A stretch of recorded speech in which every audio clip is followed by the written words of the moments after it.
My parents kidnapped me and held me hostage at their home so they could keep me away from my boyfriend, so I filed for protection orders and cut them out of my life. I got divorced mid last year 2020. I started dating my current boyfriend who is an absolute sweetheart. We both have a medical background working as paramedics. When we first started talking he exaggerated when he had been working at the ambulance company. Yes, it was kind of a lie, but what he said was he was still working there as a full-timer when he was really on a volunteer status for some time. Kind of stupid, but not the end of the world, at least I don't think so. In January, my boyfriend had to go to the ER for some pretty nasty bleeding ulcers and was subsequently admitted. On my way home early that morning I crashed my car, resulting in a crushed left foot, torn ligaments in the right knee, a nasty concussion/TBI, and bruised lungs. Somehow my parents found out that he had exaggerated his employment with the ambulance company and I think they may have blamed him for my car accident. I ended up being in the hospital for about a week, undergoing 2 surgeries for my foot, and finally being able to get discharged home. A lot of this time frame I don't remember because of my concussion, but I do remember some snippets. I remember my boyfriend coming and visiting me,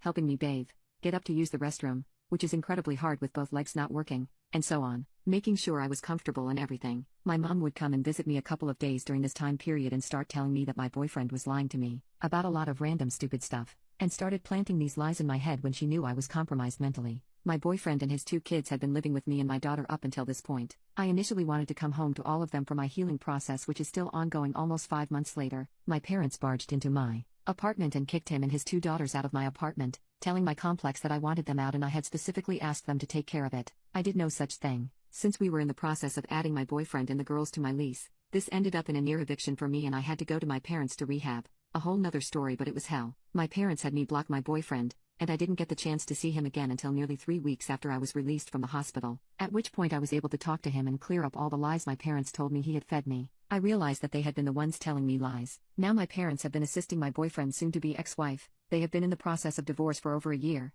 getting false protection orders against him, and trying to get his kids taken away from him. At first, I was wavering on who I stood behind, but my parents had started coming to my apartment, stalking me and my boyfriend, making threats against his life, and overall making it to the point where I didn't feel safe in my own home because I just don't know when they are going to show up and demand me to hand over my daughter, threatening to go to my ex-husband to try and get my custody taken away, and so much more. I have since cut them out of my life, blocking their numbers from my phone, and making sure they have no contact with my daughter, but I still feel terrible completely cutting them out. Am I doing the right thing? Update: I, 32F, was in a major car accident in January of 2021. Ironically, I had been taking my boyfriend, 36M, to the ER because he had bleeding ulcers and ended up getting admitted to the hospital that night. This was still when they were enforcing COVID rules, so I was booted out of the hospital at about 3 in the morning. When I left it was snowing, and not thinking hopped on the freeway, which wasn't a good idea. I had been driving a lifted Jeep Cherokee with mud terrain tires, not the best ever for snowstorm driving. Getting off the freeway to go home, my brakes locked up and I went into a light pole headfirst at about 60 miles per hour.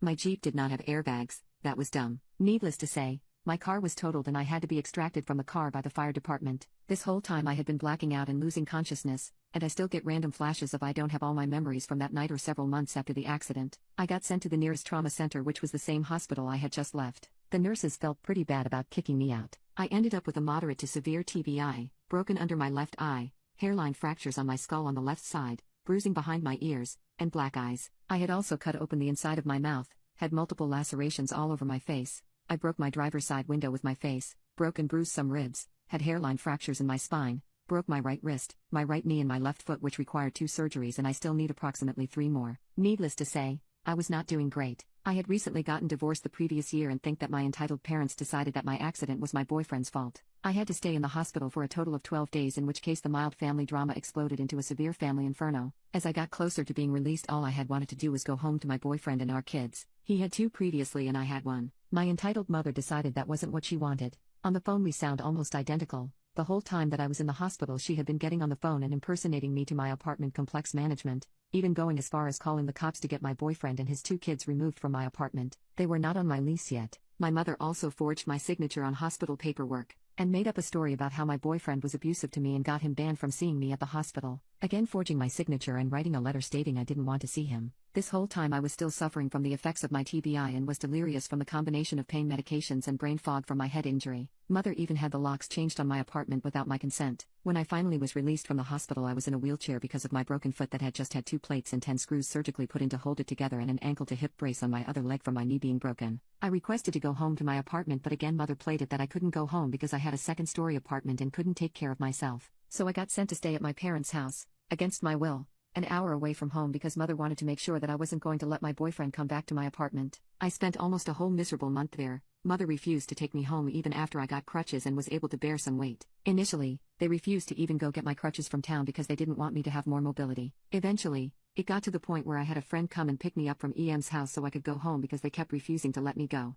As I gained clarity in my mind and was taken off the intense pain medication, I was able to start rectifying the situations that mother made a huge mess of in my life, but I'm still trying to recover in some areas. I didn't find out until much later when medical bills started coming in that mother had called my boyfriend's health insurance company, impersonating me, and had me removed from his insurance. It took months of calling and badgering and footwork on my part to get the situation figured out and have the insurance pay for what they were supposed to pay for. It almost caused me to go bankrupt. At the same time, mother signed me up for minimal health insurance coverage through the state that I had no idea I was enrolled in until I got a bill later stating that I back owed fees. Needless to say, I eventually completely cut both mother and my father out of life after finding out how much they tried to control and how much they messed my life up. I ended up getting protection orders after they tried to break into my house, stalked me, and sent family and friends over to harass me. This whole incident was the straw that broke the camel's back. There was quite a bit of retaliation on their side that threw my life into a total tailspin ever since, but I'm sticking to my guns and not backing down. More information. My mother did tell me eventually what she had done with my insurance and how she changed it, but by that point, it was too late and I was scrambling to try and rectify the situation and get as much covered from my hospital stay as possible.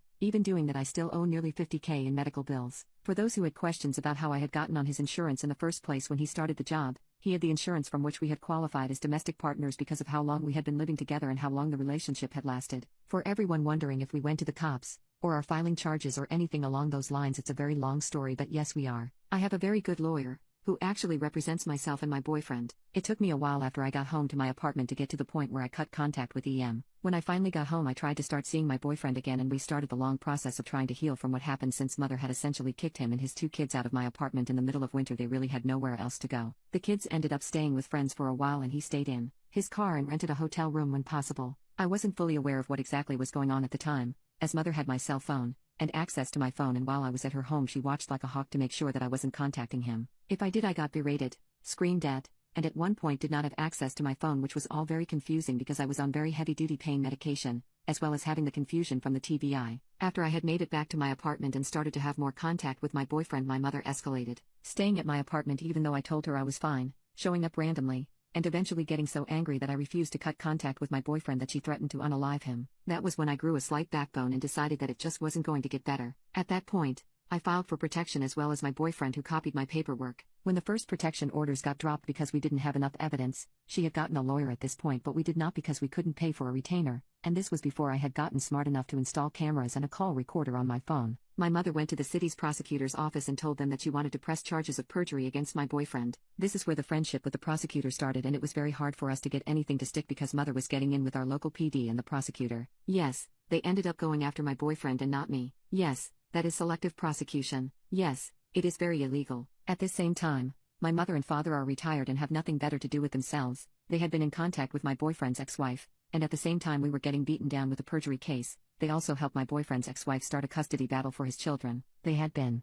separated for some time, but the divorce had been stalled in court for several years at this point. They also filed in small claims court for lawyer and court fees after our first protection order was removed. My ex-husband had been allowing my daughter to see both of my parents still, which I did fight, and which has probably spurred the grandparents' right/visitation case that they filed during the same time. So we have been fighting one thing at a time and collecting all of the evidence that we can. All of the hospital paperwork, especially those that were forged, had to be requested from the hospital. The phone calls to the insurance company needed to be requested, and we needed our lawyer to get those. It wasn't something they were just going to give us, unfortunately. At this point, we have waded through almost all of the court filings my mother had thrown at us, and we are finishing gathering evidence so we can counterattack at this point. At the time, our lawyer was telling us to be patient and gather as much as we could, as when we get through the thick of it we can throw what we have into the system, but we needed and want to have enough to nail them to the wall. From here, there will be counter lawsuits both jointly between myself and my boyfriend and separate lawsuits, as well as submitting what we have for the identity theft. It's a very long process and it takes a lot of time, effort, and money to get things moving. For those of you wondering if me and my boyfriend got back together and how that is going, yes, we did get back together. It didn't take long for me to start realizing what was happening when I wasn't being given the heavy narcotics, and my brain started the healing process from the TBI. It did take time for me to wade through everything that happened and try and recall memories. We did get back together, found a new place, and moved back in together with his 2 kids and my daughter. We have had some hard times, and of course, we are both a little damaged from the whole process, but we both have counseling and are doing well.